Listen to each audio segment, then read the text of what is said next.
Bukod sa tulong, mga kapiksi 'no, didinggin yung mga dasal niyo and malayo pa yung mararating niyo mga kapiksi. Kung parang yung iba sa inyo you're just getting started 'no, nagsisimula pa lang sa universe na, ibigay sa'yo yung mga dasal mo, marami pang dadating, okey?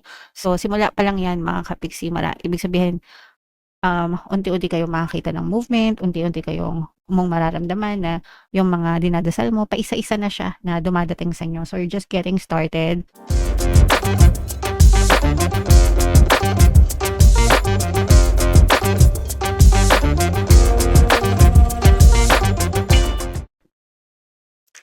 Hello guys, hello Libra, welcome back to Pinoy Pixie Tarot. Ang pamagat ng episode natin for tonight is full moon kapalaran para ngayong April to May para sa Libra, Sun, Moon, Rising sign, and Venus. So yung ating full moon guys ngayong April ay sa April 1, tapos yung next na full moon naman natin ay sa May 1, mga kapiksi. So ang reading na to ay para sa period na yan, and ang pamagat ng ating full moon ay pink moon mga kapiksi.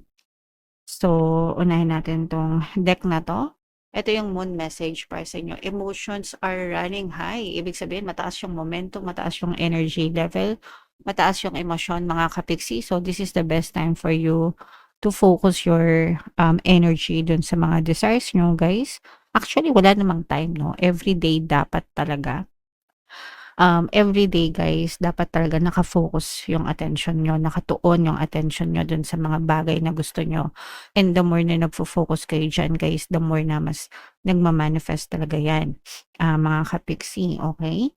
So, attune to the moon, success is close.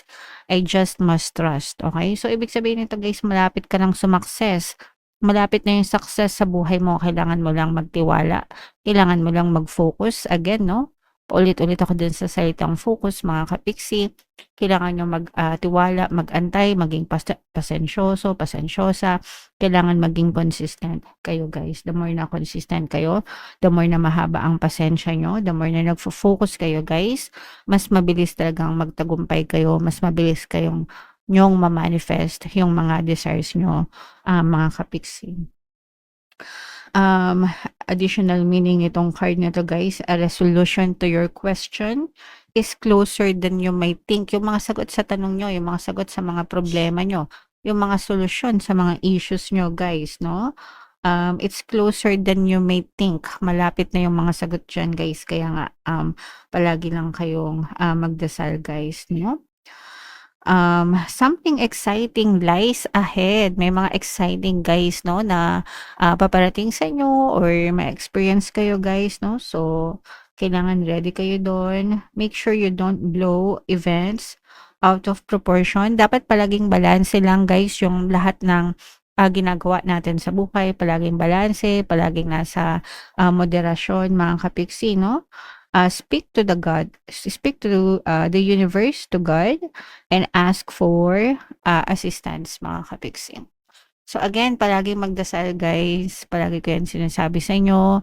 Ano ba naman yung ilang minuto na ilalaan nyo para magdasal sa loob ng isang araw guys, 'di ba? Kung umuubos kayo ng ilang oras kaka-scroll sa cellphone nyo, no? Make sure na maglaan kayo ng kahit ilang minuto guys, pagising nyo or pagtulog nyo sa gabi or anytime within the day, para magdasal at magpasalamat sa may kapal mga kapiksi. Alright? So, yan yung moon message sa inyo, Libra. Comment down below if naka-resonate kayo dyan. So, shuffle natin to guys. Hanapin natin yung energy ng Libra habang sinashuffle ko to. Panoorin nyo muna yung video natin regarding sa ating paano mag-manifest ng abundance video first. Kapiksi, sawa ka na ba sa mga struggles at hirap sa buhay mo? Masipag ka ba at masikap sa buhay ngunit hindi ka pa rin umaasenso? Ilang beses ka na bang nag-attempt mag-negosyo at mag-invest pero palagi ka pa rin nalulugi? Sa pagkakataon na ito ay maaaring may subconscious beliefs ka na nagiging balakid sa iyong pag-unlad at pagyaman. Introducing, paano mag-manifest ng abundance video course. Dito ay matututunan mong ma-overcome ang mga balakid mo para tuluyan ka ng umunlad, umasenso, sumagana, maging matagumpay, successful at maswerte sa iyong kabuhayan, pera, trabaho, negosyo, salapi at kaperahan ng bonggang-bongga. Dali, mag-send na ng email sa pinoypixie@gmail.com at simulan na ang iyong pagyaman ngayon. Alright, so sa lahat ng gusto mag-avail ng course guys, meron tayong paano mag-manifest ng abundance video course, paano mawala ang third party, at magkaroon ng harmonious na relationship, paano pabalikin si ex or vice breakup. Sa mga interesado guys, mag-send lang kayo ng email sa pinoypixie@gmail.com. And sa mga naghahanap ng pampaswerte guys, meron tayong money shaker jars, tsaka itong bracelet. Ito yung sample guys, no? Pampaswerte yan mga kapixie. So ito yung WhatsApp number ko, i-chat nyo lang ako guys. And wag na kayong magpahuli, no? Kasi dumadami na yung sumasukses dyan guys, kaya wag na kayong magpahuli habang pwede pa tayong magpa-deliver guys. So, Libra kayo ay represent ng Queen of Wands. Ito yung ating moon energy guys, no? So, this is both positive and negative. Una guys, no? Negative, stress. Stress ito dahil sa toxic at saka stress dahil sa manloloko mga kapiksi, no? So, mag-ingat. Guys, mag-ingat sa mga manloloko, especially sa pera. Actually, even sa relationship, guys, no, kailangan mag-ingat kayo. Pero, una, wag kayo basta-basta magtitiwala kahit kanino, kahit kakilala nyo pa yan, guys, no?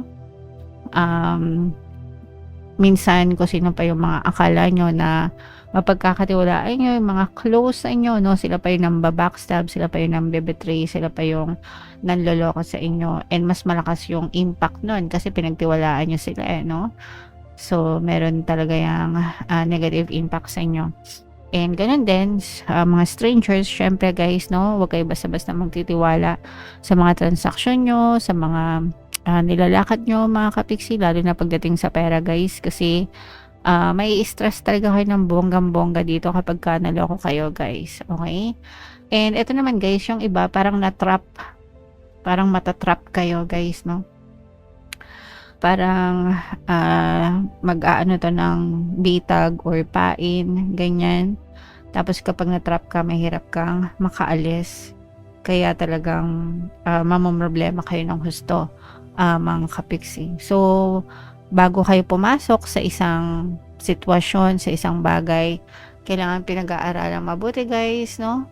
And magsaliksik, mag-isip mabuti bago magdesisyon para siguradong malayo kayo sa kapahamakan, mga kapiksi. Okay?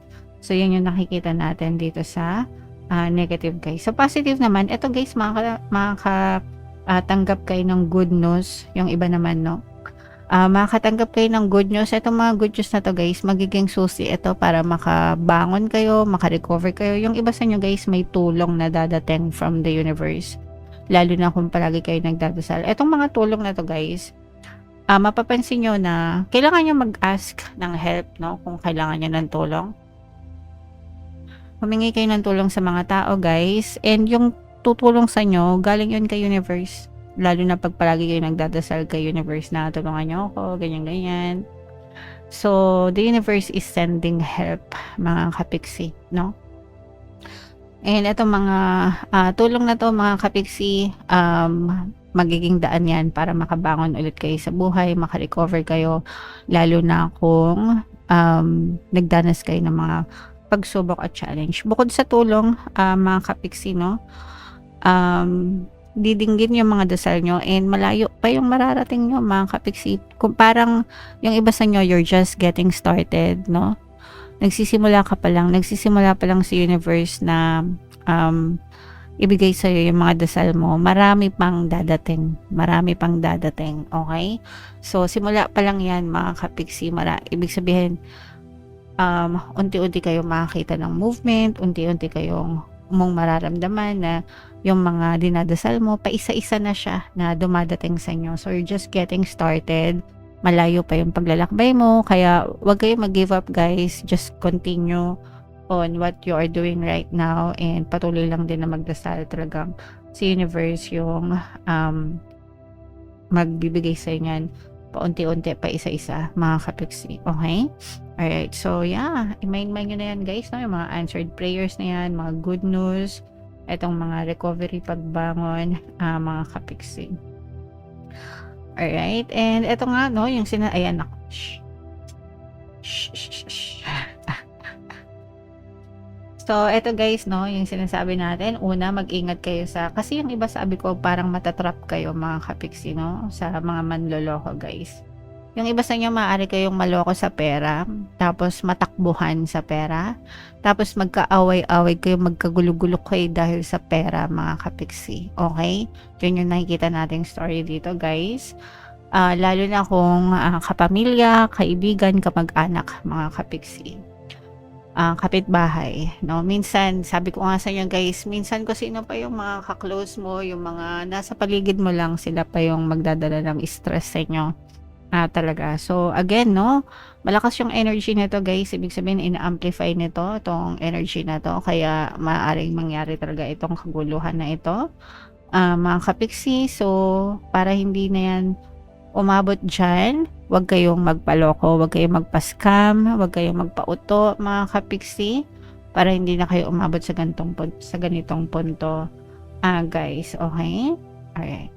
And sa mga may negosyo guys, no, nakikita natin na nakakapag-manifest kayo ng magandang business, nagiging solid yung mga negosyo nyo, yung mga paninda nyo, kahit ano pa yan guys, pwedeng online or pwedeng may physical store kayo. Pero sa mga may negosyo guys, lalong sumasakses yung negosyo nyo. So congrats sa inyo, Libra. Tuloy-tuloy nyo lang yan, mga kapitsi. Okay? So, yan guys, yung mga magaganda dito, syempre, yun ang i-mind nyo sa comment section. Yung mga success sa negosyo, itong mga answered prayers, itong malayo pa yung mararating guys, yung mga recovery, pagbangon, mga good news, yan yung mga magaganda. So, dyan kayo mag-focus palagi, Libra. Okay? So, bunot tayo guys. Ito yung sa love message guys, no? Huwag mo siyang kontrolin. For sure, ayaw mo rin na kinokontrol ka. So, yung control issues guys, hindi yan, no? Walang ganyan dapat sa relasyon mga kapiksi. Palagi ko nga sinasabi sa inyo na hindi nyo pwedeng kontrolin and hindi nyo makokontrol yung person nyo. Ang makokontrol nyo lang is yung perception nyo about your person. And kung ano yung iniisip mo dun sa person mo, yun yung palagi niyang ipapakita sa'yo. So, kung iniisip mo na salbahe yung person mo, sinungaling, manloloko, dishonest, disloyal, yun din yung ibabalik niya sa'yo. Kasi ganun yung nakikita mo sa kanya. Pero kapag palagi mong iniisip siya through the eyes of love, mabait ang person ko, loyal siya sa akin, faithful siya sa akin, maasikaso, maalaga, yun din yung ibabalik niya sa'yo. Because that's what's your perception of them. So, yun yung makokontrol mo kung ano yung iniisip mo sa kanila. Pero, sila mismo, kontrolin mo, nasabihin mo na magpakabait ka, magtino ka, pero ang iniisip mo sa kanila kabaligtaran, abay hindi. Kung ano yung iniisip mo, yun yung ipapakita nila. Okay? So, wag kayong maging control freak guys, no? Ang kontrolin nyo is yung isip nyo, wag yung person nyo. Libra. Okay? Alright. So, comment down below guys. I-feel nyo naka-resonate kayo dyan sa mga messages na yan mga kapiksi. So, ito yung ating 2020, for more tarot readings pala, ito yung playlist nyo, ito naman yung ating success stories na paano mag-manifest ng abundance with your Aquarius. Panoorin nyo itong video natin guys about money shaker jars. Thank you for liking, sharing, and subscribing. See you next time guys. I love you all. Have a nice day. Bye-bye.